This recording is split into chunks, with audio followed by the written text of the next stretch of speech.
I tend to be a realist. There's no way we're going to open up a park, fix our roads, if we don't sit down in a room and actually figure out the financial management side of this.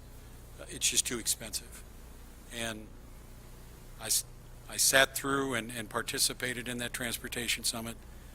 There is still a $45 billion shortfall at the state. So we're going to have to take care of ourselves within our 60 miles with roads. Yes, we'll get the Gray Byram. Yes, we got Waxhaw Marvin. Yes, we're getting 16. 75 isn't even on a radar screen at this point in time. So if we want to improve anything downtown, we're gonna have to take some of that on ourselves. I don't have a thought process other than I think it's time we actually address the serious nature of where we are.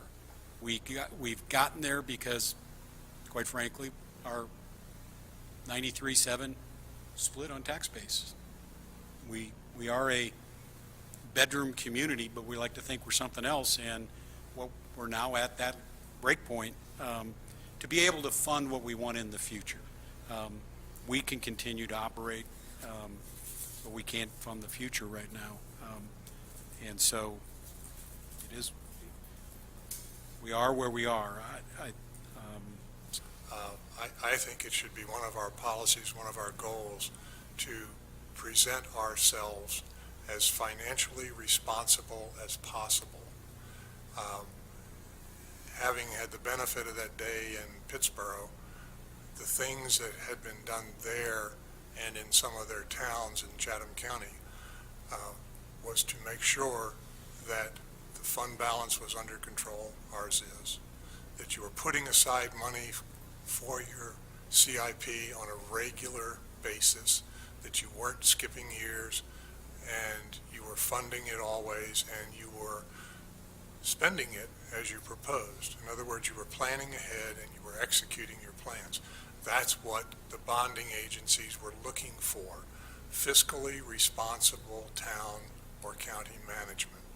And if you come back and say what you had proposed, either as a fee or a tax increase, and I've said before, I don't care which it is, I feel that funding the CIP is a responsible thing to do, because it's going to have a long-term, very beneficial effect on when we decide to go to a bank to borrow money. You may get it all back in a quarter point or a half a point interest rate over the life. And I think the quote from Davenport was, we've got a $12 million borrowing capacity. Figure that out. What's a half a point over 10, 15, 20 years? It's probably what you might be cutting out. So my ask is, be fiscally responsible and look to the future, and look to how we improve our financial position with other towns, other communities, and lending institutions and rating institutions. So what I've heard is, and I go back to the citizen survey and the satisfaction with the services, et cetera. And so what I've heard the board express a desire on is to have a robust discussion of what is community development vis-a-vis parks and events, and what do we want it to be in the future? What's our goal? And then how do we allocate against that as we proceed next year?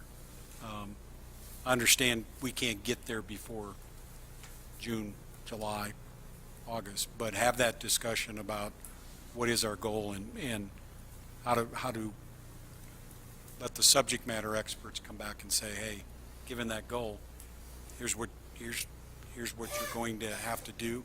We'll have the Park and Rec Master Plan as part of that. Here's how that fits in, and so we'll have a chance to take one that, quite honestly, was not at the high part of the satisfaction level.